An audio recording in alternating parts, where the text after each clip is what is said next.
Hello friends, मैं अजय सिंह आप सभी का स्वागत कर रहा हूँ tricky maths by Ajay sir channel में। जैसा कि आप लोग देख रहे होंगे 3 से 4 दिन हो गया है मेरा वीडियो नहीं अपलोड हो पाया है, क्योंकि थोड़ा गले में प्रॉब्लम आ गई थी जिससे मैं अपलोड नहीं कर पा रहा था और आपके प्रैक्टिस सेट भी नहीं सॉल्व करा पा रहा था और आपके जो पेपर हुए हैं उनको भी सॉल्व नहीं करा पा रहा था। तो आज कुछ सही है, तो मैं आज आपको लेके आया हूँ 23 तारीख का सेकंड पेपर। 23 तारीख का सेकंड पेपर होगा, 24 का फर्स्ट सेकंड हो जाएगा और उम्मीद है कि 25 का भी मैं कल तक करा दूंगा शाम तक। तो ये पेपर देख लीजिए, इसमें जो जो क्वेश्चन आपके आने लायक हैं, जो जो क्वेश्चन आएंगे पेपर में 30 तारीख को और 31 तारीख वाले पेपर में जो जो क्वेश्चन आएंगे उनको मैं बता दूंगा, और जो नहीं आने लायक हैं उस पर आप थोड़ा सा भी समय नष्ट ना करें। तो आइए देखते हैं, ये 23 तारीख का है पेपर, सेकंड पेपर है, ये देख लेते हैं 23।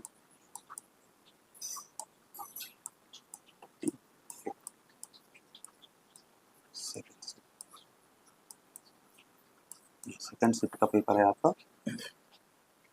अब जैसा कि ये क्वेश्चन दिया हुआ है, ये क्वेश्चन लगाने के लिए सबसे पहले हम करेंगे क्या, ग्राफ का अध्ययन कीजिए और पता लगाइए कि पिछले वर्ष से अगले वर्ष तक चाय की अधिकतम प्रतिशत वृद्धि क्या है। तो पिछले वर्ष की तुलना में अगर हम तुलना करेंगे तो 13 दिया हुआ है, यहाँ 15 दिया हुआ है, कितना अधिक दिया हुआ है 2/13 और परसेंट पूछ रहा है तो 100 का गुणा कर देंगे तो ये निकल आया। और सेकंड में क्या हो जाएगा, पिछले वर्ष 15 है और अगले वर्ष 17 है, कितना 2 का अर्थात 200/15, सभी में यही करेंगे। और 17 है, यहाँ पे 20 दिया हुआ है, ये आपको दिख नहीं रहा होगा, ये 20 दिया हुआ है, ठीक है। तो ये 20 है तो कितना अधिक है, 3 अधिक है अर्थात 100 का गुणा 300/17। तो इसको यदि हम सॉल्व करेंगे तो सॉल्व करने पे कितना आ जाएगा, 13 कम 13 हो गया, कितना आ गया ये 7 बच गया 70 हो गया। अब 13 पचे 65 हो जाएगा, तो 15 दशमलव और कुछ आ जाएगा। तो इसको इतने पे ही छोड़ देते हैं क्योंकि यहाँ सीधा सीधा आपका ऑप्शन दिया हुआ है, क्योंकि 17 15 या फिर 16 में कुछ नहीं दिया तो हम इसको छोड़ देंगे, जब इसके करीब आएगा तब इसको सॉल्व करेंगे।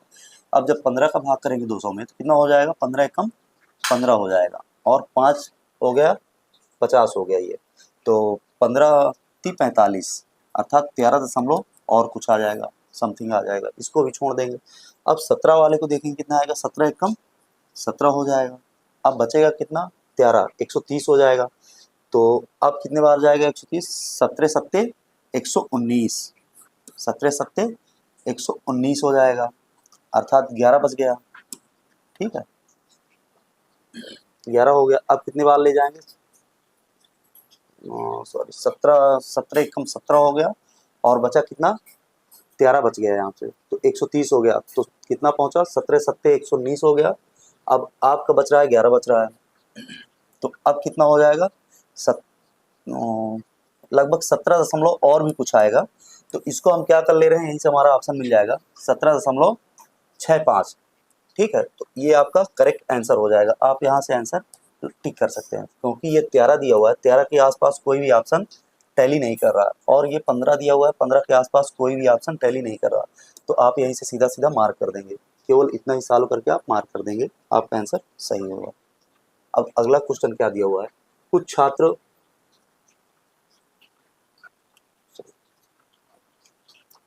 अगला क्वेश्चन दिया हुआ है, कुछ छात्र यात्रा पर गए और खर्च की जाने वाली कुल नियोजित राशि 96 रुपये थी। हालांकि 4 छात्र नहीं आए और परिणाम स्वरूप शेष छात्रों को 4 रुपया अतिरिक्त का योगदान देना पड़ा। यात्रा में भाग लेने वाले छात्रों की संख्या क्या थी। तो ऐसा क्वेश्चन आ जाए अगर एग्जाम में, तो इसको सॉल्व करने के लिए सबसे बढ़िया तरीका आपके पास है कि आप या तो टैली करा लीजिए, या तो अगर आप समीकरण बनाना जानते हैं तो समीकरण बना के सॉल्व कर लीजिए। समीकरण बनाएंगे तो थोड़ा सा लॉन्ग हो जाएगा, और बाकी आप टैली कराएंगे तो बहुत ही आसान हो जाएगा। जैसे कितना दिया हुआ है, 96 दिया हुआ है, ठीक है। 96 का मतलब ये हो गया, पहले कितने छात्र जाने वाले थे, मान लिया गया 8 छात्र जाने वाले थे, तो 8 छात्र अगर लेंगे तो 8 से फिर 8 घटाएंगे तो 4 आ जाएगा, 4 तो आपके ऑप्शन में भी नहीं दिया है। तो इसका मतलब इतनी संख्या हम माने पहले कि जिसको घटाने पे एक ऑप्शन हमें मिल जाए। अगर 10 हम करेंगे, 10 छात्र थे और फिर 4 जब चले गए, तब 96 रुपये को अगर हम बांट रहे हैं तो 4 का अंतर आना चाहिए प्रत्येक में, तो कितना आया 6। अब कितना हो जाएगी ये 16 छक्का 96, ठीक है। तो ये हो गया, और ये कितना हो जाएगा आपका 9.6। इन दोनों का अंतर कितना आ रहा है, अधिक आ जा रहा है, 4 से अधिक है, तो इसका मतलब हम 10 और 6 नहीं ले सकते। ठीक है, तो इसको टैली कराने के लिए हम क्या करेंगे, 12 ले लेंगे, 96/12। सबसे बढ़िया तरीका यही है कि आप टैली करा लीजिए।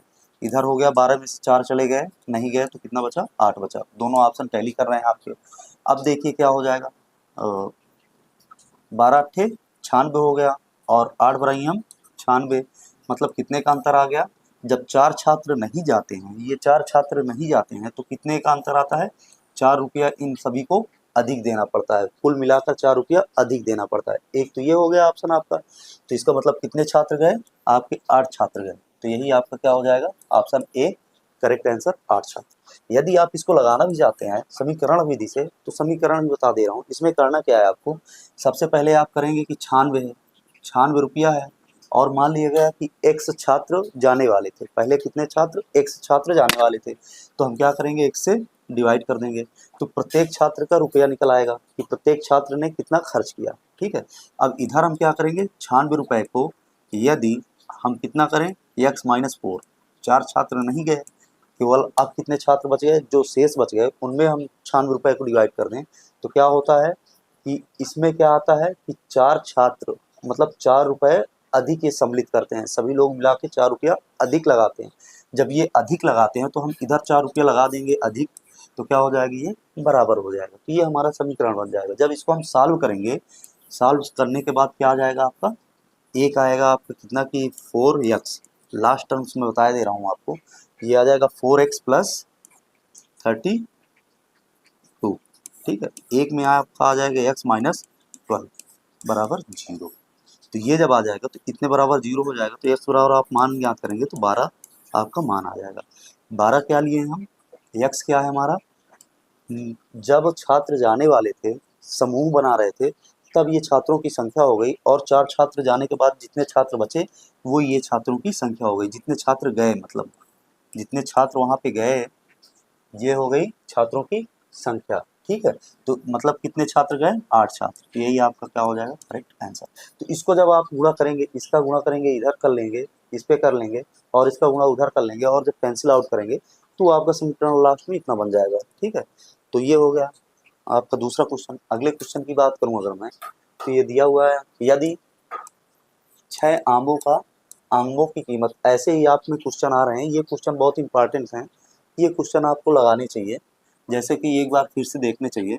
6 आमों की कीमत 90 रुपये है, तो 10 आमों की कीमत, ये आसान सा सवाल है, लेकिन जो इससे रिलेटेड क्वेश्चन आ रहे हैं वो ऐसे ही आ रहे हैं। ये कितना हो जाएगा, 6 कम 6, 6 15 ही हम 90 अर्थात 150, कितना हो जाएगा, 150। यही आपका आंसर हो जाएगा, सी नंबर आपका करेक्ट आंसर है। आइए अगला क्वेश्चन देखते हैं। एक राशि का भुगतान 1764 रुपये की 2 वार्षिक किस्तों में किया जाता है, जिससे वार्षिक संयोजित 5% चक्रवृद्धि ब्याज मिलता है, तो उधार ली गई राशि कितनी थी। तो उधार ली गई राशि कितनी थी, ये जब आते हैं सवाल, आपके ऐसे सवाल आ रहे हैं, इनको आप जरूर देख लीजिएगा, क्योंकि ये जब धनराशि चक्रवृद्धि ब्याज पर जब उधार देता है या फिर किस्त में बंटवाता है, तो ये सवाल आता है, 2 वर्ष का पूछेगा, 3 वर्ष का पूछेगा, इतना आपसे पूछ रहा है। तो आप क्या करेंगे, सबसे पहले देखेंगे जो ब्याज हमारी रहेगी, ब्याज दर रहेगी, उसको हम क्या करेंगे, भिन्न में कन्वर्ट कर लेंगे, कितना आ जाएगी ये, 1/20। ठीक है, तो ये आपकी मूल राशि होती है। जब भी आप पढ़ोगे तो इसको मूल राशि हमारी कितनी है, इतनी है।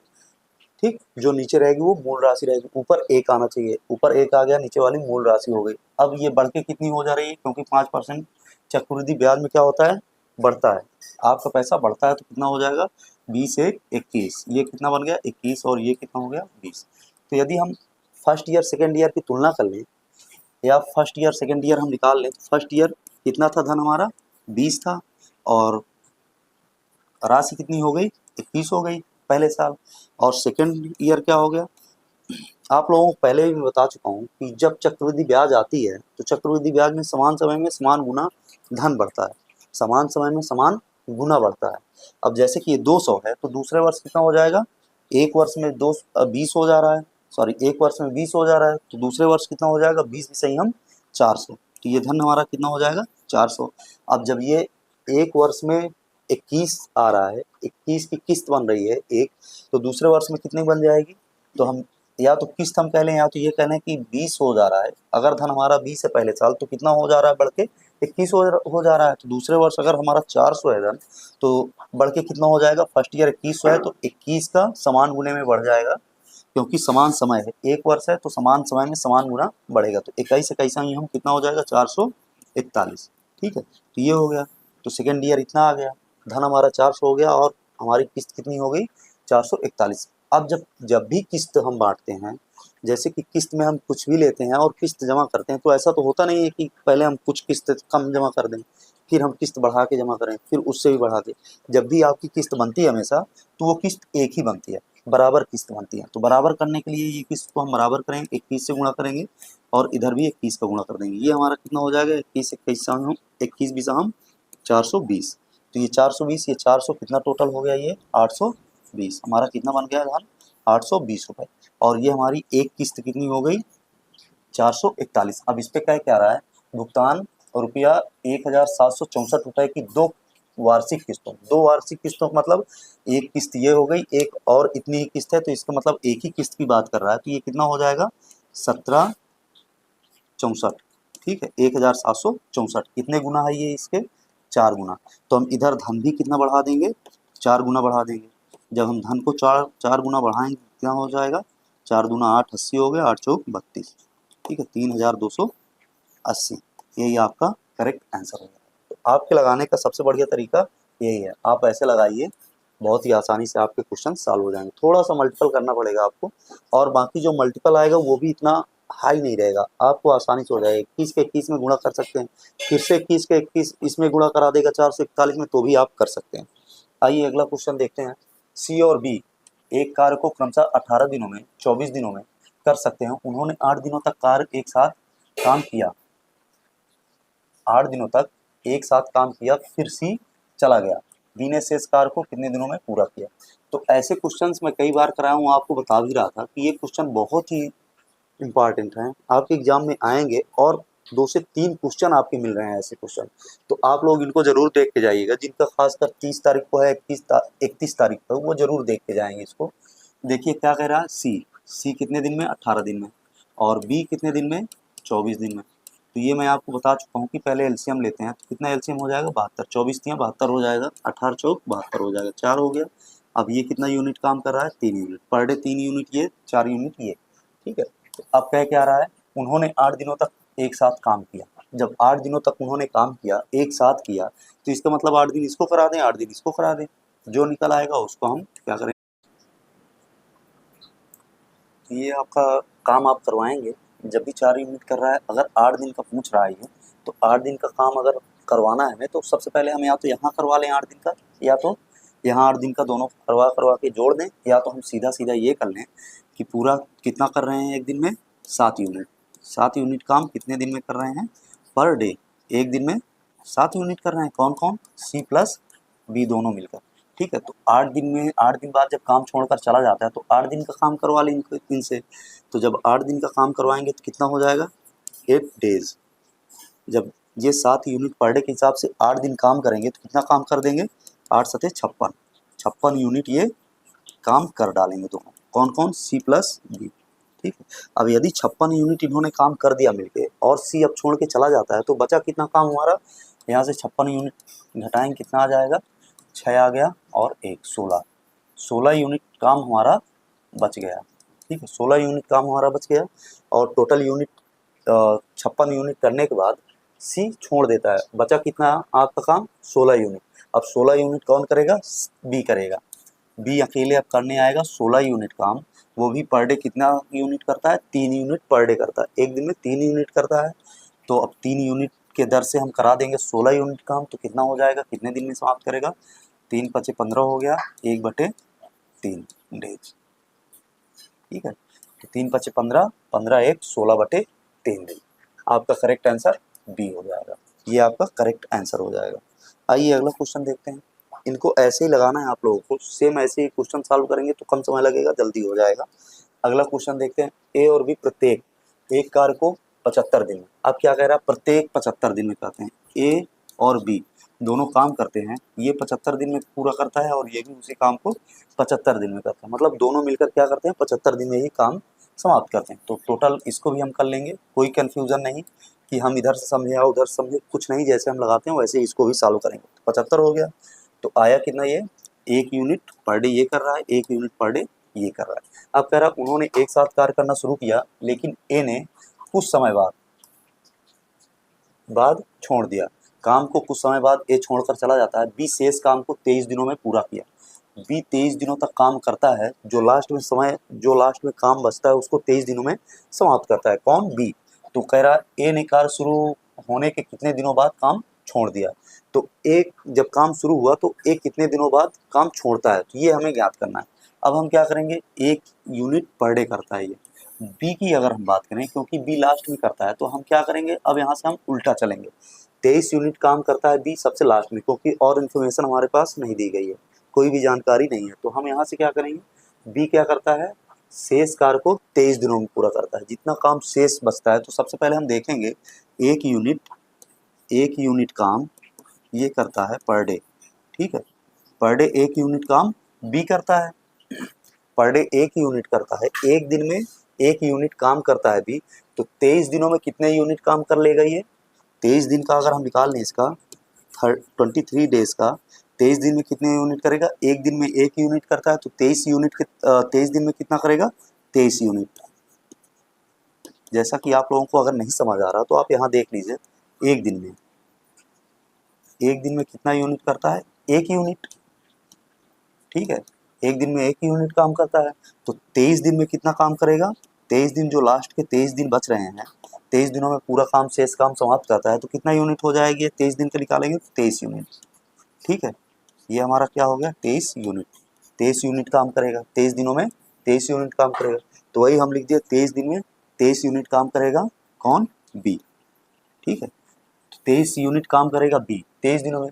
अब हमारा काम कितना बच रहा है, 23 यूनिट। यदि ये 23 यूनिट काम कर ले रहा है बी, 23 यूनिट काम अकेला कर ले रहा है, तो कितना काम बच गया यहाँ से, 23 यूनिट घटा देंगे कितना आ जाएगा, 2 आ गया, और ये 5, 52 यूनिट काम ऐसा है जिसको ए और बी दोनों करते हैं, क्योंकि ये यहाँ अभी बी अकेला कर रहा था और ए और बी दोनों मिलकर काम करते हैं। कितने यूनिट तक दोनों करते हैं, ये जो आया आपका 52 यूनिट, तो 52 यूनिट तक ए और बी दोनों काम करते हैं। फिर 52 यूनिट काम करने के बाद जितने समय में पूरा होता है तो ए काम छोड़ देता है, कहने का मतलब ये हुआ।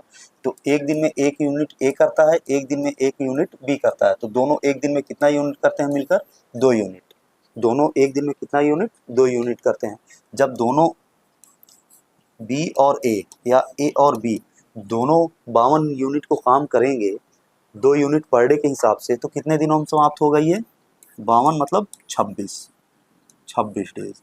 मतलब ये आ गया कि 26 दिन ए और बी दोनों काम करेंगे, 26 दिनों बाद ए काम छोड़कर चला जाएगा। तो कितना काम बचा है, 23 यूनिट। कितना काम बच गया, 23 यूनिट। तो 23 यूनिट काम को बी कितने दिनों में पूरा करता है, 23 दिनों में, क्योंकि 1 यूनिट के हिसाब से ये काम करता है। कहने का मतलब ये हुआ। तो ये आपका क्या हो जाएगा, करेक्ट आंसर हो जाएगा। 26 दिन आपका करेक्ट आंसर हो जाएगा, अर्थात ए नंबर आपका करेक्ट आंसर। लगाने की विधि यही है, आप ऐसे ही लगाइए, कंफ्यूजन मत क्रिएट करिएगा कुछ भी मान के। अब अगला क्वेश्चन देख लें। एक वस्तु की कीमत 25% की वृद्धि की गई, तत्पश्चात 20% घटा दिया गया और 10% बढ़ा दिया गया, तो कीमत में परिणामी वृद्धि क्या है। तो ऐसे क्वेश्चनों को लगाने के लिए आपको पहले ही बता चुका हूँ, जब भी ये 20% की वृद्धि होगी, 25% की कटौती होगी, या फिर 25% की वृद्धि होगी और 20% घटाया जाएगा, तो ये दोनों एक दूसरे को लेस करते हैं। जैसे कि आप लोग सोच रहे होंगे, यदि 20% बढ़ा दिया गया और 20% कम कर दिया गया, तो वो दोनों आपको एक दूसरे को कैंसिल करते हैं। तो वो दोनों एक दूसरे को कैंसिल ना करके 25% की वृद्धि होती है, 20% की कमी होती है, तो ये एक दूसरे को कैंसिल करते हैं। या फिर 20% की वृद्धि होती है, 25% की कमी होती है, तो ये एक दूसरे को कैंसिल करते हैं। तो ये दोनों एक दूसरे के अपोजिट कर चलते हैं। या तो ऐसे हम देख लें कि कोई वस्तु है कितने की, 100 रुपए की, ठीक है, कितना हो गया, 125 हो गया। अब कह रहा है 20% घटा दिया जाए। जब 20% घटाएंगे तो कितना हो जाएगा, इसका 80 बच जाएगा। तो 80 का यदि हम निकालेंगे इसको तो कितना हो जाएगा, जीरो कट गया, बराबर कितना होगा, 8 पंचे 40 हो गया, 4 8 चौक 32, 8 पंचे 40 हो गया, 8 दूनी 16, 4 20 की जीरो हो गया, 8 एकम 8 4 8 एकम 8 2 10 हो गया, ठीक है, बटे 10, ये कितना हो गया, 100। फिर हमें कितना प्राप्त हो गया 100, जितना हम माने थे वही हमें प्राप्त हो गया। अब 10% की वृद्धि कर रहा है तो 10 ऐड कर देते हैं हम, टोटल कितना हो जाएगा 110। 110 हो गया। अब ये 110 कितना अधिक है 100 से, केवल 10 अधिक है, तो इसको परसेंट बना लेंगे। 100 गुणे 100 बराबर कितना हो गया 10%। कितना अधिक है आपका 10% अधिक है, अर्थात बी नंबर आपका करेक्ट आंसर है। या तो ऐसे लगा सकते हैं, या तो एक और तरीका है, इसको भिन्न में कन्वर्ट करके आप ऐसे भी लगा सकते हैं, उसको भी थोड़ा सा यहाँ देख लीजिए, बहुत ही सरल है। अगर आपको समझ में आ जाता है तो ऐसे भी आप पेपर में सॉल्व कर सकते हैं। जब भी ऐसा क्वेश्चन आए तो मान लिया जाए कि कोई भी धन है 100, ठीक है, 25% की वृद्धि होती है तो कितना हो जाएगा गुणे 125, या तो हम 125 लिख लें, या तो इसी को हम क्या कह सकते हैं 25% की वृद्धि का मतलब क्या हो जाता है 1/25 चौके 100, 1/4, 1/4 में अगर वृद्धि हो जाएगी तो क्या हो जाएगा 5/4, और 20% की यदि कमी हो जाएगी तो 1/5 कमी होगी कितना आ जाएगा 4/5, और यदि 10% की वृद्धि हो जाएगी तो ये क्या हो जाएगा 1/10, यदि वृद्धि तो 11, कमी वृद्धि हो गई तो 11 और 10, और 20% का यदि हम देख लें तो कितना आ जाएगा 1/5, कमी हो रही है 4 हो गया, ये नीचे 5, और 25% का देख लें तो 1/4, वृद्धि हो रही तो 5 और नीचे 4, मूल 4 हो गया, तो ये आ गया। अब ये क्या आएगा 11/10। अब ये 100 है इधर, ये वाली संख्या अगर बड़ी हो रही है तो हम क्या करते हैं माइनस कर देते हैं, या तो 100 से इसको माइनस करके लिख लेते हैं, तो ये है फार्मूला होता है। अब इसको हम क्या करेंगे 4 से 4, 4 से 4, 5 से 5 कैंसिल हो गया, बचा कितना ये टोटल, ये 0 से 0 कैंसिल हो गया, गेरे दाम 110, कितना अधिक है ये 100 से। 100 क्या माने हम, जो यहाँ 100 हम माने थे वही 100 हम रख के लगाते हैं ऐसे सवाल को, कितना आ गया 10, अर्थात 10 अधिक आया तो 10% अधिक आ गया, क्योंकि 100 हमारा मान है, इससे हम निकालेंगे 10%। तो एक तरीका ये हो गया आपका, यहाँ से आपको पता चल जा रहा है कि ये दोनों एक दूसरे से कैंसिल हो जाते हैं ऐसे, ठीक है। अगला क्वेश्चन हम देखेंगे, अगला क्वेश्चन क्या कह रहा है, क्रमशः 18 मतलब 180 प्रति किलोग्राम और 280 प्रति किलोग्राम दर वाले दो प्रकार के चाय को किस अनुपात में मिलाया जाए कि प्राप्त मिश्रण को 320 रुपया प्रति किलोग्राम पर बेचने पर 20% का लाभ होता है। तो सबसे पहले ऐसे क्वेश्चन को सॉल्व करने के लिए हम लोग क्या करते हैं, सबसे पहले हम देखते हैं ये हमारा क्या है क्रय मूल्य है, ये हमारा क्रय मूल्य है, ये क्या है विक्रय मूल्य दिया हुआ है, और विक्रय मूल्य में लाभ भी दिया हुआ है। तो सबसे पहले हम इसको क्या बनाएंगे क्रय मूल्य बनाएंगे। क्रय मूल्य बनाने के लिए सीपी बराबर मैंने आपको बता रखा है कि सीपी है और एसपी दिया हुआ है, सीपी हमें ज्ञात करना है, तो ऊपर हम क्या करते हैं 100 प्लस माइनस एक्स कर लेते हैं, बटे क्या करते हैं 100 कर देते हैं, तो यही हमारा क्या होता है सीपी ज्ञात हो जाता है। सॉरी, ये आपका ऊपर होगा अगर एसपी हमें ज्ञात करना है तो, ठीक है, क्योंकि सीपी हमारा क्या होता है छोटा होता है, तो नीचे क्या करते हैं प्लस माइनस एक्स ये करते हैं, तो ये हमारा क्या ज्ञात होता है सीपी। और यदि सीपी हमारा दिया हुआ है एसपी ज्ञात करना है, एसपी यदि हमें ज्ञात करना है, सीपी दिया हुआ है हमारा, सीपी दिया हुआ है तो हम क्या करते हैं इसको हम क्या करेंगे एसपी हमारा हम मानते हैं कि हमेशा बड़ा रहता है, जब बड़ा रहता है तो क्या करते हैं ऊपर हम 100 प्लस माइनस एक्स करते हैं बटे 100 करते हैं, ये हमारा क्या होता है ये एसपी ज्ञात करने का फार्मूला होता है। ऐसे ही और कई सारे फार्मूले होते हैं, जैसे कि डिस्काउंट होता है और एमपी मतलब मार्क प्राइस होता है अंकित मूल्य, और सीपी का दोनों का रिलेशन भी ऐसे ही होता है, तो उसको मैं बताऊंगा अगर क्वेश्चन आएगा तो इसको सबसे पहले हम अप्लाई यहाँ करेंगे। सीपी है तो सीपी हम निकालेंगे कितना आएगा, एसपी का मतलब हो गया 320 गुणे कितना हो गया 100, और कितने की वृद्धि कर रहा है 20% की, तो 120, 0 0 कैंसिल आउट हो गया। अब इसको काटेंगे तो कितना हो जाएगा 3 चौ 8 8 तियाँ 12 4 तियाँ 12 हो गया, अब 8 चौक 32 80 बराबर कितना हो जाएगा 800/3, ठीक है, तो ये हमारा क्या हो गया 800/3 आ गया। अब ऊपर वाली संख्या क्या देखेंगे, अब ऐसे संख्याओं को जब भी मिलाने वाली बात करता है कि कितना मिला दिया जाए कि मिश्रण को इतने इतने मिलाने पर कितना लाभ हो, तो मिश्रण को इस अनुपात में बनाना है और कितना क्या मिलाना पड़ेगा, तो उस पर हम क्या करते हैं रूल ऑफ एलिगेशन लगाते हैं, मिश्रण का फार्मूला लगाते हैं 180 कर लेंगे और 280 है तो 280 इधर लिख लेंगे, और ये कितना आया मिलाने पर क्या कह रहा है मिश्रण को किस अनुपात में मिलाया जाए कि प्राप्त मिश्रण इतने का लाभ प्रदान करे, तो ये क्या आया आपका सीपी आ गया है, तो 800/3 ये करेंगे ये करेंगे, अब घटा लेंगे या जोड़ लेंगे जो भी आएगा, पहले तो इससे ये घटेगा और इससे ये घटेगा, मतलब ये संख्या ऐसी आती है कि एक को घटाएगी और दूसरे से घटेगी, तो अब इसको करेंगे हम गुणा भाग कर लेंगे, कितना आएगा 18 त्रिक का 54, 540, 540 आ गया तो कितना बच गया ये आपका 260। ठीक है, 540 आ गया, 260 बच गया अनुपाते। अब इधर से यदि हम करेंगे तो 3 का एलसीएम था, इधर आ जाएगा तो कितना हो जाएगा, 3 छंग 18 हो गया, 3 दूनी 6 1, 8 त्रिक 24 हो गया, 8 त्रिक 24 और 24 के 4 हो गया, 40 हो गया, और 3 दूनी 6, 6 2 8, 840 ये बन गया। 800 ये है तो कितना आ जाएगा 40/3, और यहाँ 260/3, क्योंकि 3 नीचे था तो 3 3 कैंसिल आउट हो जाएगा, 0 0 कैंसिल आउट हो जाएगा, बचा कितना 2 दूनी 4, 2 तेरह हम 26, बराबर कितना आ गया 2:13।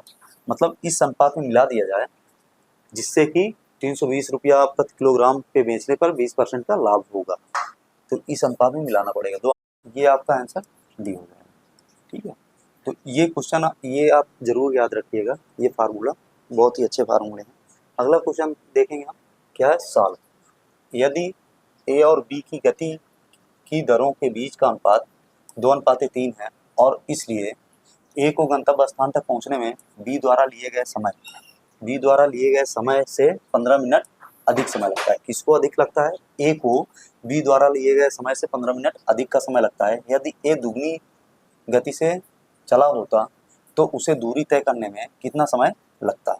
कहने का मतलब ये हो गया कि कोई निश्चित दूरी है, निश्चित दूरी को तय करते हैं और भी, और दोनों की गति का अनुपात कितना है 2:3, ए और बी का अनुपात है क्या, स्पीड का अनुपात क्या है 2:3, गति का अनुपात है 2:3। अब कह रहा है ए को गंतव्य स्थान तक पहुंचने में बी द्वारा लिए गए समय से 15 मिनट अधिक लगता है। जब ये अपनी गति का या फिर 2:3 के अनुपात में चलते हैं तो इसको हम क्या कर सकते हैं, जब समय होता है तो समय को हम क्या कहते हैं, गति होती है, गति को हम समय में परिवर्तित करते हैं तो इन दोनों को हम उल्टा कर देते हैं, मतलब 1/1 में कर देते हैं, 1/1 कर देते हैं।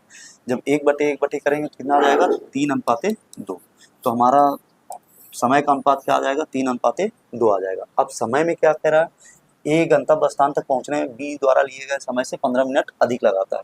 अब यहाँ ए क्या है अधिक समय लगाता है, यहाँ बी कम समय में पहुंच जाता है, तो कितना अधिक लगाता है, एक का अंतर आता है, एक में कितने का समय आता है 15 मिनट, एक में 15 मिनट का समय अधिक लगाता है, तो ये 3 में कितना समय लगाएगा, जब ये 3 समय में पहुंचेगा तब कितना समय लगाता है 45 मिनट, 15 3 45 मिनट। ठीक है, तो ये कितना समय लगाएगा 45 मिनट।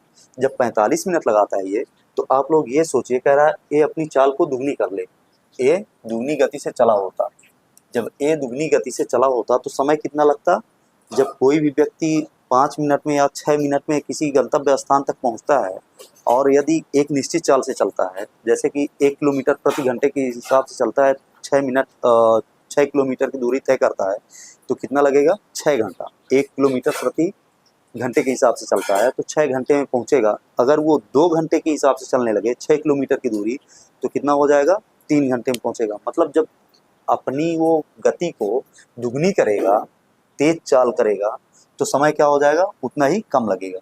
जब ये दुगनी चाल से चलेगा तो कितना समय लग जाएगा इसको, 2 कम हो जाएगा, मतलब आधा समय लग जाएगा, बराबर कितना हो जाएगा 22.5 मिनट। ठीक, तो ये जस्ट इसका आधा हो जाएगा, तो आपका करेक्ट आंसर क्या हो जाएगा, ए नंबर आपका करेक्ट आंसर हो जाएगा 22.5। ठीक है, तो ए नंबर आपका करेक्ट आंसर। तो ये क्वेश्चन आते हैं आपके, आ भी सकते हैं, आते भी हैं, तो इनको आप पढ़ लीजिएगा। अब अगला क्वेश्चन है, एक धनराशि साधारण ब्याज पर 5% वार्षिक दर से 3 गुनी हो जाती है, उसी समय में यह धनराशि किस दर से 6 गुनी हो जाएगी। ठीक है, तो आपको मैं पहले बता चुका हूँ, जब धनराशि समान हो और समान समय दिया हो या फिर समान दर दी हुई हो कि दर इतने समय में इतने गुना हो जाती है, तो क्या करेंगे हम फार्मूला लगाएंगे n2 n1 -1। ठीक है, अब यहाँ पे यदि दर दिया हुआ है, एक दर दिया हुआ है, दूसरी दर पूछ रहा है, तो हम ये फार्मूला लगा दें, क्या है n2 6 गुना हो जाती है, मतलब 6 में से 1 गए 5। ठीक है, n गुना मतलब 2, 3 है तो 2 हो जाएगा, और यहाँ 5 दर दिया हुआ है, कितना हो जाएगा 25/2, बराबर कितना हो जाएगा 12.5%, क्योंकि दर है परसेंट में जाएगी, तो ये आपका डी नंबर करेक्ट आंसर हो जाएगा। ये क्वेश्चन आप ऐसे लगा सकते हैं, ये फार्मूला होता है आपका, या नहीं भी ऐसे लगाना है तो भी आप ये देख सकते हैं कि कितने गुना होती है, 3 गुना होती है, साधारण ब्याज की दर से। अब 6 गुना हो गई, तो इनका दोनों का आप ऐसे ही करके निकालेंगे कितना गुना, या फिर आप साधारण ब्याज का सूत्र लगाएंगे तो भी यही हमें प्राप्त होगा, लास्ट में यही प्राप्त हो जाएगा, यहीं से हमें निकालना पड़ेगा। अगला क्वेश्चन देख लेते हैं। सेवा से क्या कह रहा है, सेवा से सेवानिवृत्ति पर एक व्यक्ति की पेंशन उसकी सेवा के पिछले 3 वर्षों के दौरान औसत वेतन के आधे के बराबर है। ये तो रही बात ऊपर की, इसको हम लास्ट में करेंगे। अब क्या कह रहा है, उसका वेतन क्या है, 1/1/83 को, 1/1/1983 को 380 रुपया प्रति माह है। 1/1/83 को 380 रुपया प्रति माह है, 380 रुपया प्रति माह है। ठीक है, अब कितने पे है, 1/1/83 को है, और 1/10/83 को, और 1/10/84 को, और 1/10/85 पर 40 रुपया देय राशि में वृद्धि के साथ, देय राशि में वृद्धि होती है। ठीक है, तो देय राशि में जब वृद्धि होती है तो कहाँ से 1/1/83 से कहाँ पहुँच रहा है, 1/10/83 और 1/1/83 के बीच कितना अंतर आ रहा है, 9 महीने का आ रहा है, क्योंकि यहाँ 10 दिया हुआ है, यहाँ 1 दिया हुआ है, तो कितने का अंतर आ रहा है, 9 महीने का। तो ये 9 महीना कितना पाया है, 380 रुपया 9 महीने तक पाया है, वेतन पाया है। अब क्या हो रहा है, अब 1/10/83 से 1/10/84 मतलब कितना हो गया, 1 साल। 1 साल मतलब 12 महीना। कितना समय हुआ, 12 महीना। 12 महीना कौन सा वेतन पा रहा है, ये 12 महीने पर पा रहा है ₹40, राशि की वृद्धि के साथ। राशि की वृद्धि होती है कितने रुपए की, 40 रुपए की। 40 रुपए की वृद्धि हम यहाँ पे करेंगे, कितना हो जाएगा, 420 रुपया। तो ये 12 महीना तक गया। अब 1/10/84 और 1/10/85 इन दोनों के बीच कितने का अंतर आ गया, 12 महीने का आ गया फिर से। तो ये जब 12 महीने का अंतर आ रहा है, क्योंकि 10/84 है और 10/85 है, तो इसमें क्या हो गया, 1 साल का अंतर आ गया। इसमें भी क्या है, 40% देय राशि की वृद्धि है। जब वृद्धि है तो 420 से 40 की वृद्धि करेंगे तो 460 हो जाएगी, 12 महीने तक पाए गई है। अब क्या कर रहा है, अगला देख लेते हैं। अब कह रहा है 1/10/85 पर 40 रुपया राशि की वृद्धि के साथ यदि वह 1/1/86 को सेवानिवृत्ति होता है, मतलब 1/1/86 तक तो वेतन पा ही रहा है। अब पा कितना रहा है, 1/10/85 से 1/1/86 तक, तो 10 हो गया, 10वें महीना पाएगा, 11वें महीने पाएगा और 12वें महीने पाएगा, और 1 तारीख को रिटायर हो जाएगा। मतलब कितने महीने पाया, 3 महीने। 3 महीने ये कितनी धनराशि पाया, 40 रुपये की फिर वृद्धि हुई, तो कितना हो गया, ये 460 में 40 की वृद्धि हो जाएगी 500। तो ये 3 महीने तक कितना पाया है, 500 रुपये। ठीक है, तो ये क्या कह रहा है, 3 साल के लिए, सीधा सीधा यहाँ दिया पिछले 3 वर्षों के दौरान। 3 वर्षों का मतलब 36 महीने के दौरान औसत वेतन, क्योंकि औसत वेतन पूछ रहा है इसलिए हम औसत निकाल लिए 36 महीने का, आधे के बराबर, वेतन के आधे के बराबर क्या है, पेंशन। जितना ये पेंशन पाएगा ये पेंशन, तो आधा हम कर देंगे इसको। अब इसको हमें सॉल्व करना है, केवल कैलकुलेशन है इसमें, और कुछ नहीं है। तो आप इसको कैलकुलेशन कर लीजिएगा, या फिर मैं आपको बता देता हूँ कैसे करना है। 0 हो गया, 9 हो गया, 9 8 72 की 9 8 72 की 2 हो गया, 7 आ गया, 9 3 27, 27 7 34। ठीक है, 420 हो गया। अब यहाँ ये देख लीजिए, 12 महीना ये है, 12 महीना ये है, 12 महीना ये है और 12 महीना ये है। ये दोनों को कॉमन हम ले लेते हैं, बचा क्या, 460 420, इनको जोड़ देंगे कितना हो जाएगा, 880। 880 में यदि आप 12 गुणा कर दें, क्योंकि 12 कॉमन हो गया है, तो 12 को गुणा कर देंगे तो ये टोटल इतने का ऐड आ जाएगा। जब ऐड करेंगे तो कितना हो जाएगा, 0 आ गया, 12 अट्ठे 96 की 6 हो गया, और 12 अट्ठे 96 की 6 हो गया, 12 अट्ठे 96 हो जाएगा, 96 6 कितना हो जाएगा, 105। ठीक है, ये आ गया 10,560 प्लस हो गया। अब 5 तियाँ 15 हो गया, ये 1500 हो गया। ठीक, अब ये कितना आ गया, 36 गुणे 2। ठीक, 36 गुणे 2 आ गया। अब इसको और भी ऐड कर लेंगे, कितना हो जाएगा, ये 60 है, यहाँ 0 है, यहाँ 20 है, तो 60 20 80 हो गया। ठीक, 60 20 80 पहुँच गया। 5 है 5 है 10 हो गया, 10 4 14 हो गया। ठीक, 14 की 4 हो गया, बचा कितना, 1। अब 1 हो गया, 3 1 4, 4 1 5 हो गया, ना बना 5, ये बन गया 5, और ये क्या बचा 1, 1 हम ऐसे ही रख लेंगे। तो ये हो गया 15,480, 36 है और 2 है, ठीक है।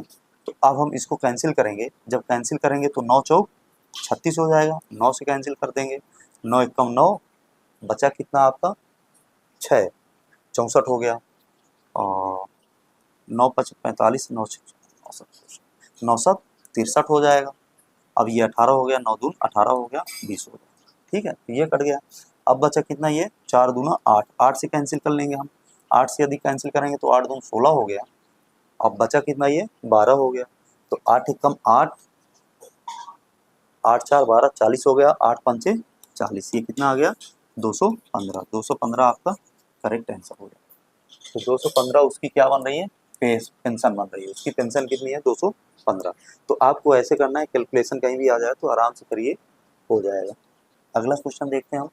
यदि किसी संख्या का 70% कितना है 0.35 है, तो उस संख्या का 120% क्या होगा।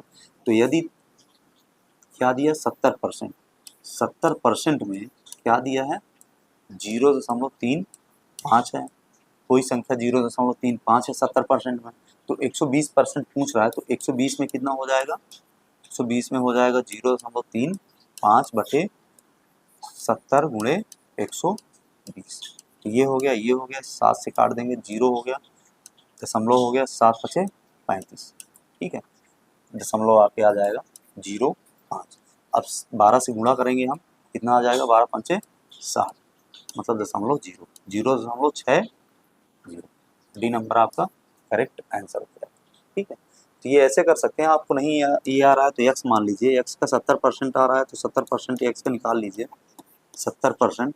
अब ये क्या कह रहा है 0.35, अब ये जितनी संख्या है इसका क्या कह रहा है, उस संख्या का 120, जो भी संख्या अब हमें प्राप्त होगी सॉल्व करने पे उसका 120, तो हम इसका भी 120 निकाल लेते हैं। तो ये हो गया 0 0 हो गया, बात वही आ गई। आप इसको सॉल्व कर लेंगे तो भी एक्स का मान आ जाएगा, जो आएगा वही आपका आंसर हो जाएगा। अगला क्वेश्चन देखेंगे। एक व्यापारी ने 25% का लाभ शामिल करने के लिए वस्तु की कीमत अंकित की, वस्तु की कीमत अंकित कर रहा है, 25% का लाभ कमाने के लिए किसी वस्तु की कीमत को अंकित कर दे रहा है, कितना कर दे रहा है, मानक कितना है 100, ठीक है, और 25% का लाभ कमाने के लिए कितना अंकित किया है 125, 25% अधिक अंकित कर रहा है, 25% का लाभ तो मतलब 125 अंकित किया, अंकित मूल्य पर 16% की छूट भी दी, उसका वास्तविक लाभ कितना है, 16% की छूट दे रहा है। अब 16% की यदि यह छूट दे रहा है तो कितना दे रहा है, 16% की यदि हम छूट निकाल दें इसकी तो क्या हो जाएगा, ये 16 पंचे 80 की 0 8 हो गया, 16 दून 32 8, 40 की 0 4 हो गया, 16 एकम 16 4 20, ठीक है, तो बटे 100 हो गया। ये कैंसिल करेंगे, कितना हो गया, छूट कितने रुपए की दे रहा है, 20 रुपए की छूट दे रहा है, 20 रुपए की छूट दे रहा है। अब छूट देने के बाद इसका सेलिंग प्राइस क्या हो गया, मतलब लाभ क्या हुआ, कितना लाभ कमा रहा था 25 लाभ कमा रहा था, अब कितना लाभ कमाता है ये देख लेते हैं हम कि 20 यदि यह छूट दे दिया तो कितना बच गया 100, ये 20 छूट दे दिया तो बच गया 105, क्योंकि ये छूट है ये माइनस हो जाएगी, बचा कितना इसके पास 105। अब 105 कहाँ से बच रहा है, 100 से 105 बच रहा है इसके पास, क्योंकि 100 पहले था और लाभ के बाद ये आपका आ जाएगा 5% की वास्तविक लाभ। तो ये आपका सी नंबर करेक्ट आंसर हो जाएगा 5%, ठीक है। तो अगला क्वेश्चन देखेंगे, जब भी ऐसे क्वेश्चन आए तो आपको ऐसे ही करना है, और बाकी इस पर अगर आप लगाना चाहते हैं तो 84 भी लगा सकते हैं, 84 बटे करके सीधा निकाल लेंगे तो ये घट के आ जाएगा, लेकिन वो मल्टीपल बड़ा हो जाएगा, इसलिए 16% निकाल दिया हूँ। अब अगला क्वेश्चन देखेंगे, एक क्रिकेट खिलाड़ी की 30 पारियों के लिए बल्लेबाजी का औसत 40 रन, ठीक है, उसका सर्वोच्च स्कोर उसके न्यूनतम स्कोर से 100 रन अधिक है। क्या कह रहा है, सर्वोच्च स्कोर हाईएस्ट रन और न्यूनतम रन से कितना अधिक है 100 अधिक है, ठीक है, 100 का अंतर है। यदि इन दोनों पारियों को शामिल नहीं किया जाए, मतलब हाईएस्ट और न्यूनतम पारी अगर शामिल ना की जाए तो बाकी 28 पारियों का औसत 38 रन है, तो खिलाड़ियों का न्यूनतम और हाईएस्ट स्कोर ज्ञात कीजिए।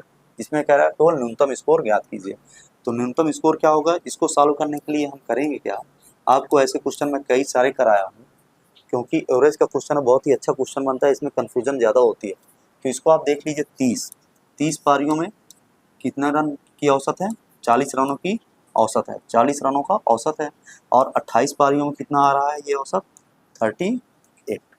ठीक है, तो आप ये समझिए, मान लिया गया इस पे मैं आपको पहले ही बता चुका हूँ कि इस पे क्या करना है आपको, 30 है। अगर एक का हम मानेंगे 30 का कितना औसत आ रहा है एवरेज, एवरेज रन कितना आ रहा है इसका 40। ठीक है, एवरेज रन 40 आ रहा है, औसत रन कितना आ रहा है 40। अगर 40 आ रहा है तो हम इसमें मानते क्या है, 30 है। मतलब एक का 40 है, दूसरे का भी 40 है, तीसरे का भी 40 है। जितने हमारे पास छात्र हैं, जितनी पारियां हैं, 30 पारियां हैं, तो 30 का क्या है 40 40 40 40, 30 बार 40 है। तो मतलब सभी का प्रत्येक का 40 है। यहाँ हम ये मानते हैं कि प्रत्येक का यहाँ पे 40 है। ठीक है, तो प्रत्येक का 40 है। अब यहाँ से अगर दो व्यक्ति चले गए हैं, केवल 28 बचे हैं, तो इसका मतलब जो दो गए हैं उनका भी क्या रहा होगा 40 40। इसमें क्या हो गया 40 न्यूनतम हाईएस्ट का हो गया और न्यूनतम का भी 40 हो गया। अभी हम यही मानेंगे क्योंकि हाईएस्ट न्यूनतम हमें यहाँ पता नहीं है, वो तो आगे दिया है, उसको हम बाद में देखेंगे। तो इनका क्या हो गया, जो दो गए हैं उनका कितना हो गया 40 और 40 पारियों का औसत हो गया। ठीक है, 40 हो गया। अब ये क्या कह रहा है, जब दो लोग चले गए, दो लोग चले गए तो बचे कितना 28 लोग बचे। 28 मतलब दो को हटा दिया गया, दो पारियों को हटा दिया गया, हाईएस्ट पारी और न्यूनतम पारी को हटा दिया गया। कितनी पारियां बच गई 28 पारियां, टोटल 28 पारियां बच गई। 28 पारियों का औसत कितना आ रहा है 38। तो इसमें हम क्या करेंगे, दोनों का डिफरेंस निकालेंगे। कितने का डिफरेंस आ रहा है, दो का। अब ये दो का डिफरेंस क्यों आ रहा है, क्योंकि वो हाईएस्ट पारी और न्यूनतम पारी को, यदि हम अधिकतम पारी को और न्यूनतम पारी को हटा दिए तो ये क्या बच गया, दो का अंतर इसलिए आ गया कि वो दो जो अंतर आ रहा है ये दो दो रन का औसत लेके चले गए। दो दो रन का औसत लेके चले गए का मतलब क्या हुआ कि 28 पारियां हैं, 28 पारियों में यदि हम दो का गुणा कर दें, 28 पारियों में दो का जो औसत से कम आ रहा है, ये कम क्यों आ रहा है, क्योंकि ये दोनों चले गए। मतलब ये 40 40 औसत से अधिक रहे होंगे। औसत तो 40 का रहा होगा, लेकिन इनका जो योग है वो योग 40 ना होके अधिक रहा होगा। ये कितने रन बनाए होंगे, 40 से अधिक रन बनाए होंगे, तभी ये आपका अंतर आ रहा है। अगर ये 40 ही बनाए होते तो ये भी 40 आना चाहिए। तो कितने का अंतर दोनों में आ रहा है, 56 का। 28 दूना 56 का आ गया, ये 56 का आ गया, और ये 40 था, ये 40 था, तो टोटल कितने हो गए, ये 40 और ये 40। हाईएस्ट 40 न्यूनतम 40, तो दोनों का सभी का मान क्या आ गया, जो दो पारियां छोड़े हैं उन दोनों का योग कितना आ जाएगा, यहाँ से ये हमें फाइंड हो जाएगा, बराबर ये आ जाएगा 136। कितना आ गया 136। 4 4 8 5 13 और 6 36। तो ये क्या दिया हुआ है, हाईएस्ट पारी और न्यूनतम पारी का क्या है, ये योग दिया हुआ है 136। अब ये 136 योग दिया हुआ है, लेकिन कह क्या रहा है, इन दोनों का अंतर कितना है 100 है। जब 100 इनका अंतर हम निकाल देंगे तो बचेगा क्या 36। अब 36 कैसे 100 में डिवाइड होगा, कि इसमें भी 36 का कुछ अंश इसमें भी होगा, कुछ अंश इसमें भी होगा, तभी हम हाईएस्ट से न्यूनतम घटाएंगे तो हमारा 100 अंतर आ जाएगा। अब कितना कितना है, डिवाइडेड बाई 2 कर देंगे, क्योंकि आधा कर देंगे, आधा उधर जाएगा आधा इधर, तो कितना आ गया 18।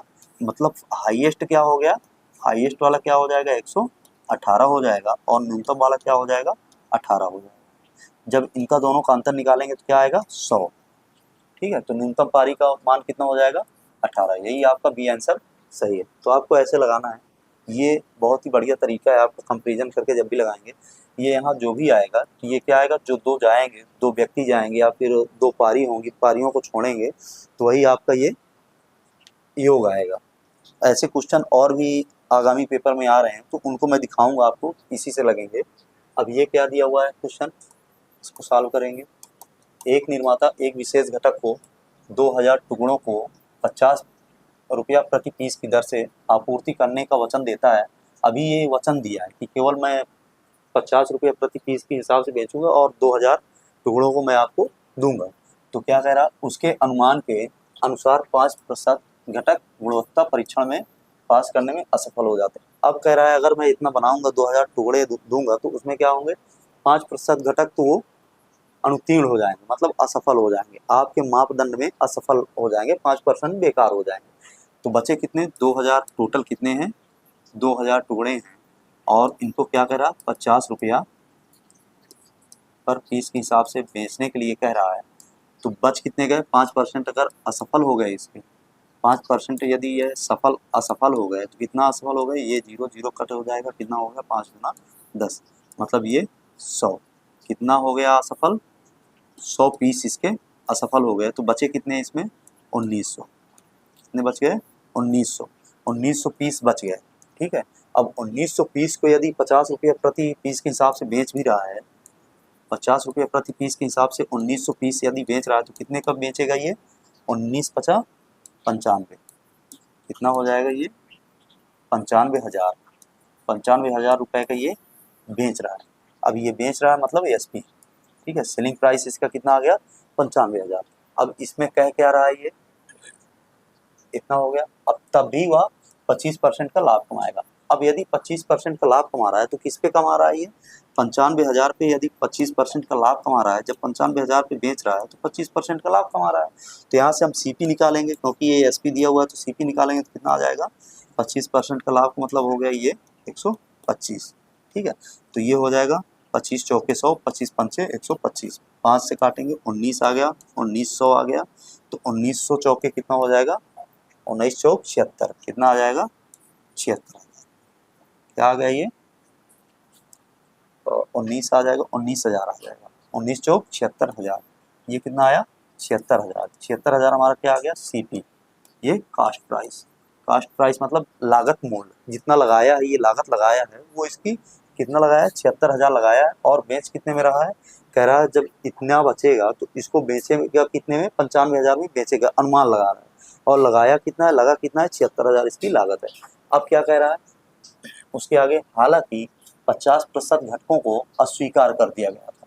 अब कह रहा 50% घटक ऐसे थे जिनको अस्वीकार कर दिया गया था, मतलब पूरे घटक कितने थे 2000 थे, 2000 में यदि 50% अस्वीकार कर दिया जाएगा, 2000 घटक हैं, 2000 टुकड़े हैं, तो इनमें से 50% को यदि अस्वीकार करेगा, 50% का मतलब 1/2, 1/2 बचा, तो कितना बचा ये 1000, कितने टुकड़े बचे 1000। अब 1000 को यदि यह क्या करेगा, 1000 को 50 रुपये पर पीस के हिसाब से बेचेगा तो कितने में ये बेच पाएगा टोटल, अब इसको निकाल लेंगे, टोटल ये बेचेगा 50,000 में, कितने में 50,000, कितने में बेचा ये टोटल 50,000 में।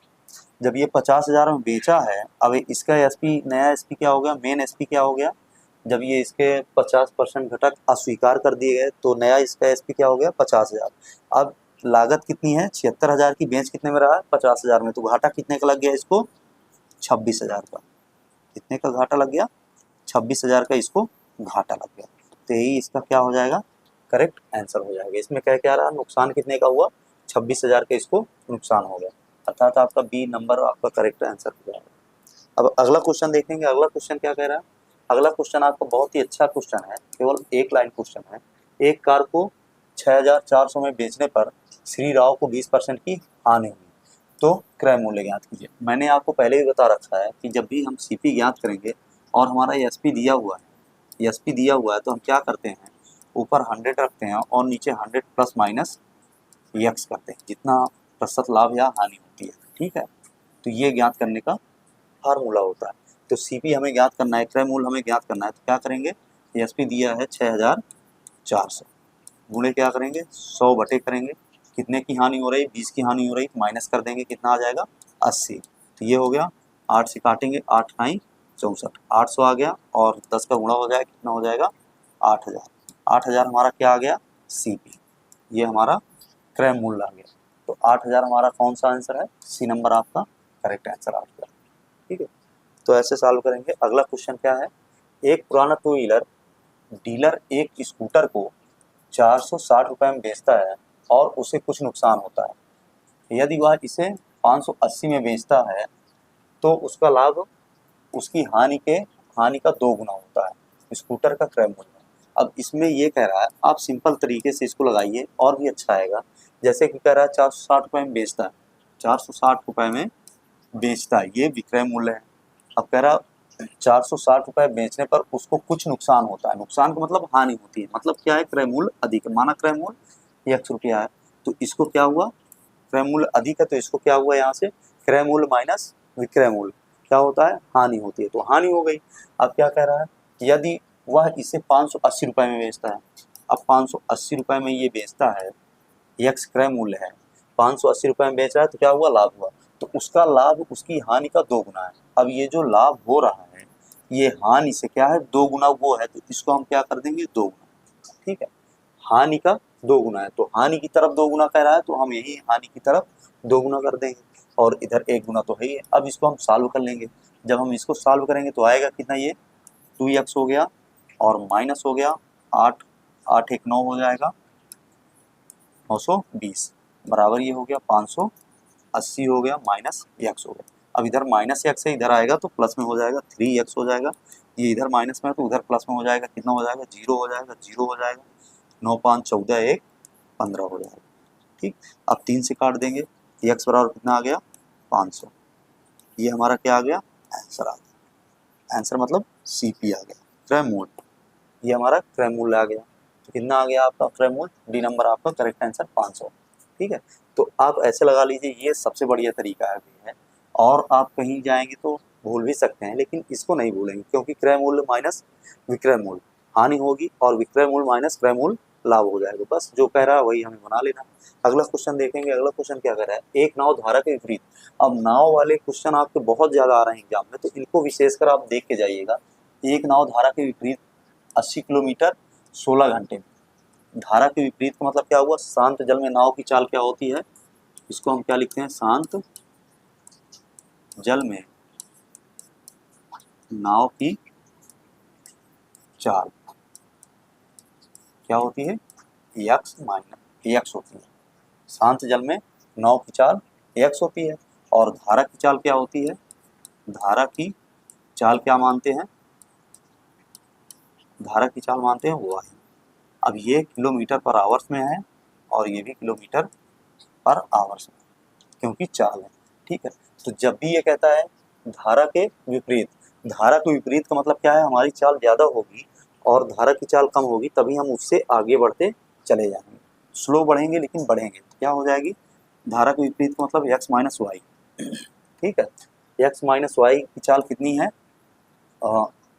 80 किलोमीटर 16 घंटे में। 80 किलोमीटर 16 घंटे में, तो ये क्या हो गया, दूरी हो गई, और ये घंटा हो गया, तो ये क्या निकलेगी, चाल। 16 पंचे 80 बराबर क्या हो गया, 5 किलोमीटर पर आवर्स, ये चाल निकल आई। अब क्या कह रहा है, धारा के साथ, धारा के साथ क्या है, x plus Y. X plus Y कितना हो जाएगा, 72 किलोमीटर 12 घंटे। तो ये हो गया बरछंग 72, 6 किलोमीटर पर आवर्स। तो ये चाल क्या निकली, 6 किलोमीटर प्रति आवर्स निकल आई।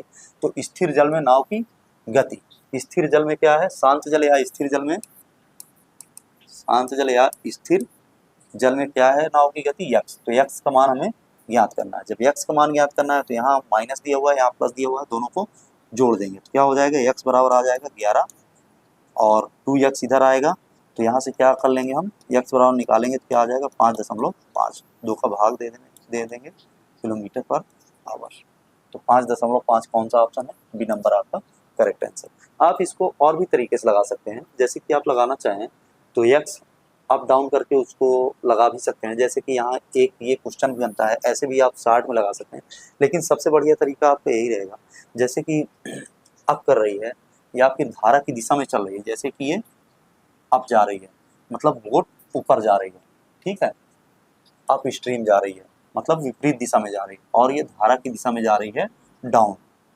ठीक, तो ये क्या निकला आपका, पहला क्या है, इसमें क्या रहा, विपरीत दिशा में 80 किलोमीटर 16 घंटे की रफ्तार से, तो इसकी चाल कितनी आएगी, 5 किलोमीटर आएगी। तो सबसे पहले हम क्या देखेंगे, 5 किलोमीटर, ये 5 किलोमीटर आ गई विपरीत में, और धारा की चाल में कितनी आ रही है, धारा की चाल में आ रही है 6 किलोमीटर, इन दोनों का अनुपात 6 किलोमीटर। ठीक है, अब ये क्या माना जाता है, माना कि शांत जल में चाल x है और y है। ठीक, धारा की चाल y है, शांत जल में इसकी चाल x है। ठीक है, या तो इसको हम पहले लिख लें, इसको बाद में लिख लें, मान में कोई परिवर्तन नहीं होने वाला क्योंकि अनुपात है। यदि हम इसमें क्या निकालेंगे, शांत जल में नाव की चाल हमें ज्ञात करना होता है, तो नाव की चाल क्या होता है, इन दोनों का योग, मतलब जो अपोजिट साइड जा रहा है, धारा के विपरीत चाल है और धारा की दिशा में जो चाल है, दोनों के योग का आधा, मतलब क्या हो जाएगा यहाँ से 5 + 6 का आधा। और ये y यदि हमें ज्ञात करना होगा, y मतलब धारा की चाल हमें ज्ञात करनी होगी, तो जो धारा के विपरीत जा रहा है और जो धारा की दिशा में जा रहा है, इन दोनों का अंतर मतलब 6 माइनस 5 बटे 2 कर देंगे। तो यही हमारा आंसर यहाँ से भी प्राप्त हो जाएगा। जब ये हो जाएगा 6 5 11, तो 11 बटे 2 हो जाएगा, बराबर क्या आ जाएगा 5.5। ये क्या आया, धारा की दिशा में था, लेकिन ये क्या है, शांत जल में नाव की चाल आ गई और ये धारा की चाल आ गई। ये क्या है, धारा की चाल, और ये क्या है, नाव की चाल। अब चाहे इसको शांत जल में कह दे या स्थिर जल में कह दे, तो इधर क्या आ जाएगा, धारा की चाल यदि हम निकालना चाहें तो क्या आ जाएगा यहाँ से 1/2 अर्थात 0.5। ठीक है, तो आप ऐसे भी निकाल सकते हैं, ऐसे भी निकाल सकते हैं। ये आपका फर्स्ट मेथड है, तो आप इससे निकालेंगे तो बहुत अच्छा आएगा, उसमें आप कंफ्यूजन हो जाएंगे। तो अगला क्वेश्चन देख लेते हैं। एक व्यक्ति शांत जल में, शांत जल का मतलब अभी आपको बता चुका हूँ मैं कि शांत जल का मतलब x, चाल दी हुई है 22 सही 1/2 किलोमीटर की दूरी 1 घंटे में तय करता है। 1 घंटे का मतलब 1 घंटे का भाग दे देंगे तो क्या बन जाएगी, चाल बन जाएगी। तो कितना हो गई 45/2। ठीक है, एक तो ये हो गया। और क्या कहता है, और यह पाता है कि उसका धारा के विपरीत दिशा में लिया गया समय, धारा के विपरीत दिशा में लिया गया समय धारा के साथ के समय का 2 गुना है। धारा की गति क्या होगी, धारा की गति ज्ञात करने के लिए सबसे पहले हम ये देखेंगे, धारा की विपरीत दिशा में चाल क्या हो जाती है, x माइनस वाई। ठीक है, और धारा की दिशा में क्या चाल हो जाती है, x प्लस वाई। अब यहाँ कह क्या रहा है, यह पाता है कि उसका धारा के विपरीत लिया गया समय। अब ये समय की बात कर रहा है, ये हमारी क्या है, चाल है। तो मान लेते हैं कि कोई दूरी समान है d। ठीक है, d दूरी है जिसको दोनों तय करते हैं, तो d दूरी को दोनों तय करते हैं। तो इसको हम और नीचे लिख लेते हैं क्योंकि ऊपर आ जा रही है। d दूरी को यदि यह तय करता है x माइनस वाई की चाल से, और d दूरी को तय करता है x प्लस वाई की चाल से, तो ये धारा के विपरीत दिशा में लिया गया समय हो गया, और ये धारा की दिशा में लिया गया समय हो गया। अब कह क्या रहा है, धारा के विपरीत दिशा में लिया गया समय धारा के साथ के समय का 2 गुना है। धारा के साथ का 2 गुना है, मतलब ये 2 गुना है, तो इसको हम क्या करेंगे, इसको 2 गुना कर देंगे, तो इसका मतलब ये हमारा बराबर हो जाएगा, टैली हो जाएगा। ठीक है, जब इसको बराबर करेंगे, अब बराबर है तो डी से डी हमारा कैंसिल हो जाएगा, मतलब 1 आ जाएगा यहाँ, वहाँ 2। अब इसको हम क्या करेंगे, सीधा हम मल्टीप्लाई कर लेंगे, तो एक्स वाई आ जाएगा इधर। हम यहाँ अगर हम बात करें तो आ जाएगा x प्लस वाई, और इधर ले जाएंगे तो क्या हो जाएगा 2x माइनस 2y। अब 2y इधर आ जाएगा तो क्या हो जाएगा 3y बराबर हो जाएगा x बराबर क्या आ गया 3y। मतलब क्या हो गया, x बराबर 3y आ गया। अब x की वैल्यू हम रख दें, x की वैल्यू हमारा कितना दिया है 45/2, तो 3y बराबर क्या हो गया 45/2। इसको x को उधर ले गए, 45/2 हो गया। y बराबर यदि हम याद करेंगे तो 45/2 तो है ही है, तो 3 से काट देंगे, 3 1 3 3 15 3 45, मतलब 15/2 बराबर क्या हो जाएगा 7 सही 1/2। ये क्या हो जाएगा किलोमीटर पर आवर, क्योंकि ये धारा की चाल है। तो ये कितना आ गया 7 से 1/2 किलोमीटर पर आवर। यही आपका आंसर हो जाएगा। अगर आप सेकेंड मेथड से भी लगाना चाहते हैं तो उससे भी आ जाएगा, उसमें भी कोई दिक्कत नहीं है। तो आप यही देखिए, अभी ये सही तरीका पड़ता है। 1/2, 2/3, 3/4, 4/5 का महत्तम समापवर्तक क्या होगा। जब भी भिन्न का पूछता है महत्तम समापवर्तक, तो आपको मैं बता चुका हूँ कि जब भी एचसीएफ पूछेगा वो भी फ्रैक्शन का, ठीक है, इसका फ्रैक्शन मतलब भिन्न का। यदि भिन्न का एचसीएफ पूछ रहा है तो इसमें क्या होगा, अंश का एचसीएफ और हर का एलसीएफ, यही फार्मूला आपका होता है। तो एचसीएफ आपका निकल आता है। तो एचसीएफ किसमें क्या है, सबसे पहले अंश में देखेंगे, एक सबसे छोटा है, इनमें सभी में कॉमन कुछ भी नहीं है, इसमें केवल 2 का आ रहा है, इसमें कुछ नहीं आ रहा, तो मतलब क्या हमारा कॉमन आया 1 का, तो 1 हमारा एचसीएफ हो गया। अब एलसीएम की बात करें यदि हम, तो इसमें 5 दिया हुआ है, इसमें 2 दिया हुआ है, 2 तो 4 में समाहित है, 2 हटा देंगे, बचा क्या 5 चौके 20 या 60, तो कितना हो गया एलसीएम हमारा 60, तो 1/60 आ गया, यही हमारा एचसीएफ आ गया। भिन्न का एचसीएफ आ गया 1/60 अर्थात सी नंबर आपका करेक्ट आंसर हो गया। अब अगला क्वेश्चन देखेंगे, इनमें कुछ भी नहीं था। एक कार्यालय में वरिष्ठ अधिकारी और सचिव, यदि 15 सचिव छुट्टी पर चले जाएं और प्रत्येक सचिव के ऊपर 2 वरिष्ठ अधिकारी आ जाएं, ठीक है, 2 वरिष्ठ अधिकारी होते हैं। अब इसको हम क्या करेंगे, वरिष्ठ अधिकारी हो गए V और सचिव क्या हो गए, सचिव हो गए यस, सचिव हो गए, वरिष्ठ अधिकारी हो गए V। अब इनको हम क्या करेंगे, क्या कह रहा है, यदि 15 सचिव छुट्टी पर चले जाएं, तो 15 सचिव छुट्टी पे चले जा रहे हैं, तो कितने बच रहे हैं, तो प्रत्येक सचिव का मतलब एक सचिव पर कितना बच रहे हैं वरिष्ठ अधिकारी, प्रत्येक सचिव के ऊपर 2 वरिष्ठ अधिकारी, कितना है, 2 वरिष्ठ अधिकारी, 2 वरिष्ठ अधिकारी हो गए। तो पहला समीकरण तो ये बन के आया। अब इससे यदि हम सॉल्व करेंगे तो क्या आ जाएगा, V बराबर आ जाएगा हमारा कितना, 2s माइनस 30, तो 2s माइनस 30 आ गया कितना, V बराबर, ठीक है, वरिष्ठ अधिकारी बराबर। अगर हम सेकंड की बात करें, आगे क्या कह रहा है, उसके बाद मतलब किसके बाद, जब यस से 15 छुट्टी पर चले गए, मतलब सचिव 15 छुट्टी पर आए तब की बात कर रहा है। उसके बाद 45 वरिष्ठ अधिकारियों के छुट्टी जाने पर, अब क्या हुआ, 45 वरिष्ठ अधिकारी भी छुट्टी पर चले गए। तत्पश्चात, उसके पश्चात क्या हुआ, अब प्रत्येक वरिष्ठ अधिकारी के पास 5 सचिव रहते हैं। अब प्रत्येक वरिष्ठ अधिकारी के पास कितना, प्रत्येक वरिष्ठ अधिकारी के पास कितने सचिव, 5 सचिव रहते हैं। अब इसके पास 5 सचिव रहते हैं, तो फिर याद कीजिए कि शुरू में सचिवों की संख्या क्या थी, तो इसको निकालने के लिए हम क्या करेंगे, V बराबर हमें मान मिल चुका है, तो V का मान हम यहाँ रख देंगे। जब V का मान रखेंगे तो सीधा सीधा हम इसको सॉल्व कर लेंगे। जब V का मान यदि हम यहाँ से रखेंगे तो क्या आ जाएगा, 2s minus 30, 2s minus 30 minus 45 बटे कितना हो जाएगा, s माइनस 15 बराबर 1/5, ठीक है। अब ये 5 है, अब सीधा 5 का इधर गुणा करेंगे और इधर s माइनस 15 का गुणा कर लेंगे।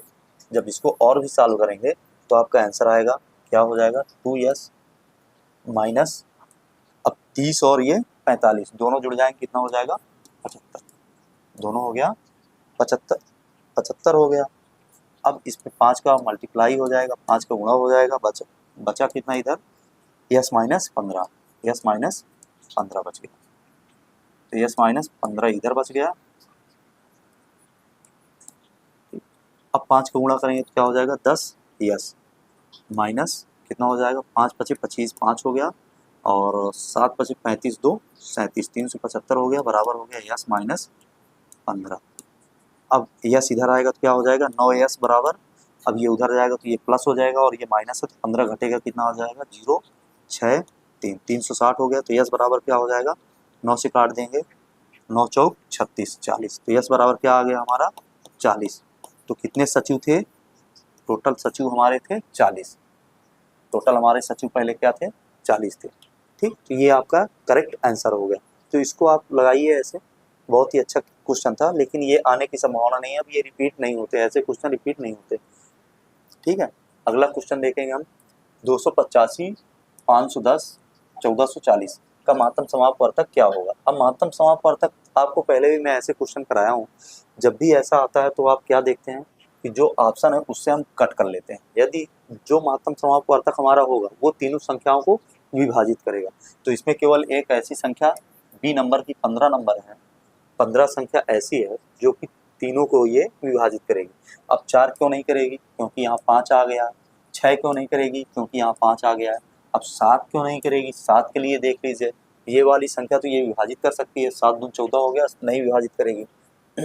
17 विभाजित कर जाएगी, ठीक है। तो ये एक ऐसी संख्या है कि ये इसको विभाजित नहीं करेगी, कर रही है। 17 17 एकम 17 17 3 1 11 115 नहीं करेगी, ठीक है। तो ये इसको भी विभाजित नहीं करेगी। तो इसका मतलब क्या हुआ कि ये जो संख्याएं हैं इनमें केवल 15 संख्या ऐसी है जो सभी को विभाजित करेगी। इसमें भी 0 है, कट जाएगा, 0 है, 5 है, कट जाएगा। या तो आप ये भी कह सकते हैं कि केवल एक ही ऑप्शन सही होता है, जब क्वेश्चन आप लगाते हैं तो केवल एक ऑप्शन सही होता है। एक ऑप्शन का मतलब ये लास्ट में 5 दिया हुआ है, इसमें 0 है, 0 है, 5 है, तो जिस अंक के लास्ट में 5 आएगा, 0 आएगा, तो वो संख्या 5 से होते हुए विभाजित होगी। तो इसका मतलब ये आपका आंसर हो जाएगा, यहाँ से भी कह सकते हैं। अगला क्वेश्चन देखेंगे। अगला क्वेश्चन क्या दिया है, यदि धारा के विपरीत चलने वाली नाव की गति धारा के विपरीत, अब धारा के विपरीत का मतलब x माइनस वाई। तो नाव की गति क्या दी हुई है, नाव की गति 18 किलोमीटर प्रति घंटा। यदि धारा के विपरीत चलने वाली नाव की गति 18 किलोमीटर प्रति घंटा है, 18 किलोमीटर हर घंटा है, तो धारा की गति क्या है, धारा की गति क्या है, यदि धारा की दिशा में नाव की गति इसकी विपरीत दिशा वाली गति से 50% अधिक है।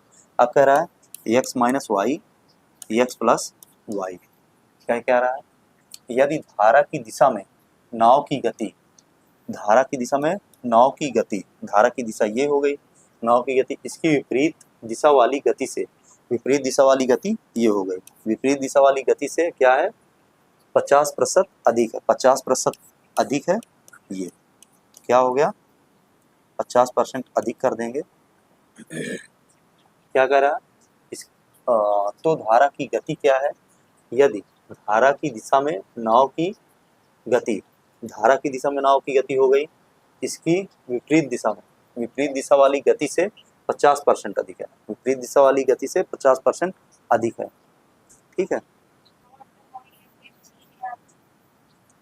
तो ये आपका क्या कह रहा है, धारा की दिशा में नाव की गति, ठीक है, धारा की दिशा में नाव की गति क्या हो गई, ये हो गई विपरीत दिशा वाली गति से 50% अधिक है, कह रहा है ये अधिक है, ये 50% अधिक है, तो क्या करेंगे हम इसको 50% अधिक कर देंगे जिससे ये बराबर हो गया। तो इसको काटेंगे, 0 0 हो गया, 5 दूना 10 हो गया, 5 3 15, मतलब 3/2। अब इसका हम मल्टीप्लाई कर लेंगे, 3 का अंदर हो जाएगा 3x माइनस 3y बराबर क्या हो जाएगा, 2 का उधर हो जाएगा 2x हो गया प्लस 2y हो गया। अब ये x है, इधर 3x है, तो क्या बचा 3x, मतलब 2x केवल x x बराबर हो गया, ये माइनस उधर जाएगा प्लस 5y, तो x के स्थान पर क्या रखेंगे 5y, तो यहाँ से हम क्या रख देंगे x के स्थान पे 5y कर देंगे, तो 5y माइनस y बराबर 18, ठीक है, मतलब 4y बराबर 18। अब y बराबर क्या हो गया 18/4, मतलब क्या हो गया 2 आ गया, 2 9 18 हो गया, 2 चौके 8, 2 पंचे 10, मतलब 4.5 किलोमीटर पर आवर्स, ठीक है, 4.5 किलोमीटर प्रति आवर्स क्या आ गई आपकी स्पीड y, मतलब ये धारा की स्पीड आ गई, धारा की स्पीड याद करने के लिए कहा था, तो धारा की स्पीड आ गई, ठीक है। तो ये आप ऐसे करके लगाइए, ये सबसे बढ़िया है। अगला क्वेश्चन हम देखेंगे, अगला क्वेश्चन क्या कर रहा है, 8 मीटर आधार और 16 मीटर ऊंचाई वाले त्रिभुज का क्षेत्रफल। तो त्रिभुज का क्षेत्रफल क्या होता है, एरिया क्या होता है त्रिभुज का, एरिया आपका होता है त्रिभुज का 1/2 बेस इंटू हाइट, तो क्या हो जाएगा 1/2 हो जाएगा, बेस हो जाएगा आपका कितना 8 और 16 ऊंचाई हो जाएगी, ये काटेंगे 4 हो गया, 16 चौके 64, ये क्या है मीटर दिया तो मीटर स्क्वायर हो जाएगा, आपका डी नंबर करेक्ट आंसर हो जाएगा। अगला क्वेश्चन देखेंगे, एक आदमी अपनी यात्रा के पहले 200 किलोमीटर 80 किलोमीटर प्रति घंटा की गति से तय करता है, खराब मौसम के कारण वह अपनी यात्रा के अगले 200 किलोमीटर 50 किलोमीटर प्रति 50 किलोमीटर प्रति घंटे की गति से तय करता है, उसकी यात्रा के पहले 400 किलोमीटर की औसत गति क्या है। अब पहले दे दे या फिर बाद में दे दे कोई मतलब नहीं है, 400 किलोमीटर यात्रा कर रहा है तो क्या होता है, ये सूत्र क्या होता है इसका, औसत चाल का सूत्र क्या होता है, एवरेज स्पीड का, एवरेज स्पीड का होता है टोटल डिस्टेंस,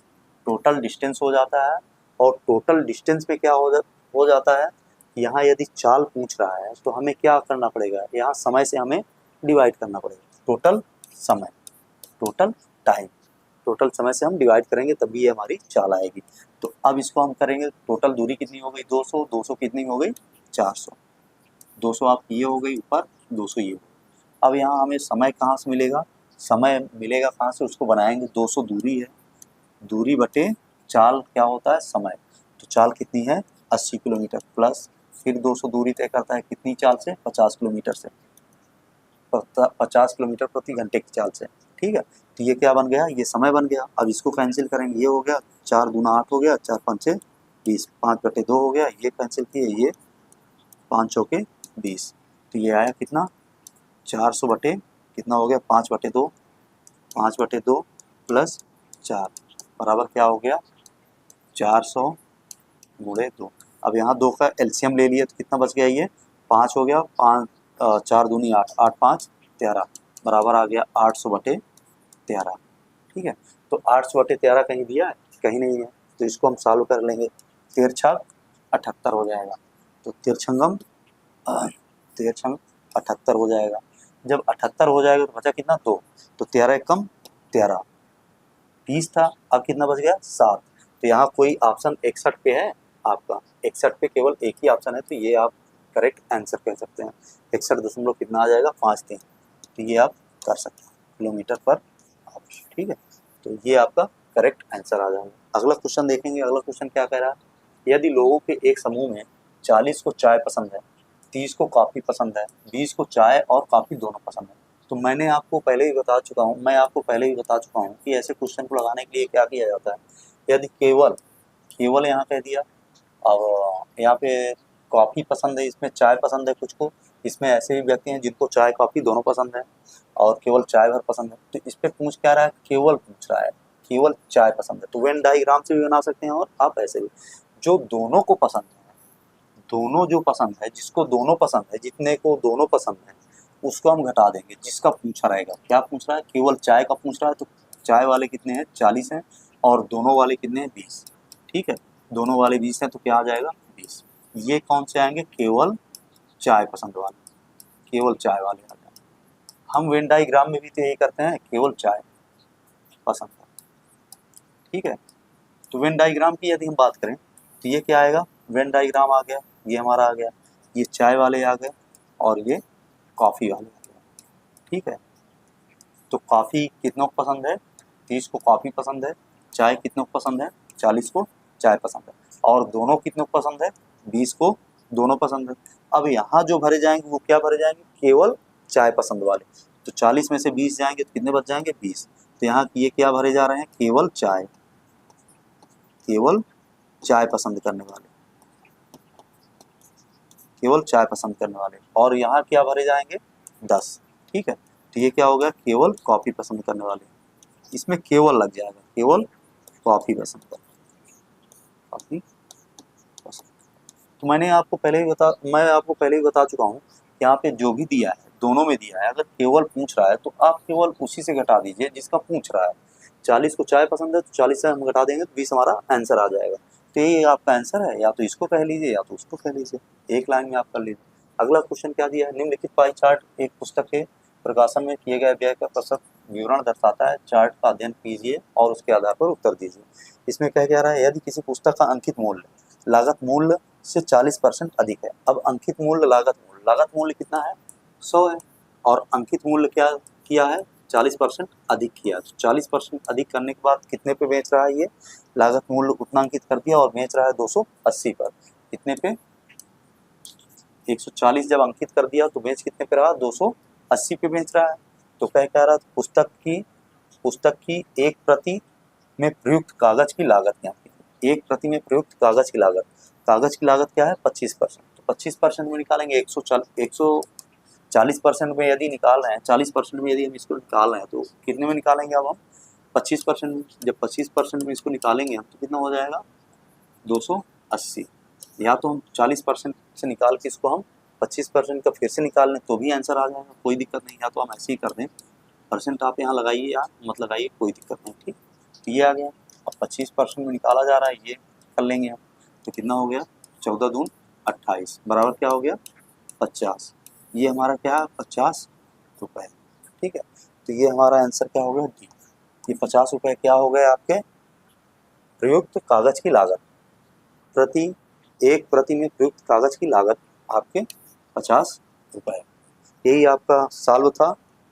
23 तारीख का सेकंड मीटिंग का सॉल्व था। ऐसे ही 24 तारीख का भी आएगा, 25 का भी आएगा।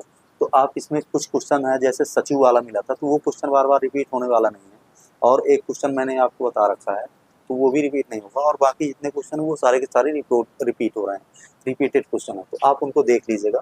अब मिलेंगे अगली क्लास में। आज के लिए बस इतना ही।